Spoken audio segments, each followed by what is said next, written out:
Mga kababayan, gising na tayo. Araw-araw tayong nagbabayad ng buwis mula sa ating pinaghirapan. Pero tingnan nyo ang kalagayan natin.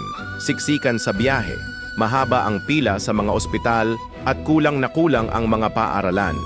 Idagdag pa natin ang dinadanas natin ngayon na paghihirap sa baha sa kabila ng mga natapos na daw na mga flood projects. Habang tayo'y nagtitipid at nagsisikap, may mga nasa pwesto na nagpapakasasa sa yaman ng bayan. Hindi ito ang Pilipinas na pinangarap natin. Hindi ito ang nais nating iwanan sa ating mga anak. Panahon na para magkaisa, hindi sa pamamagitan ng karahasan, kundi sa mapayapang pagkilos, sa pagboto ng tama, sa pagtindig para sa tapat na pamamahala, sa pagsubaybay at pag-uulat ng mga kabulastugan. Tayo ang boses ng pagbabago. Tayo ang lakas ng bayan. Sama-sama tayong bumangon para sa isang malinis at matuwid na pamahalaan.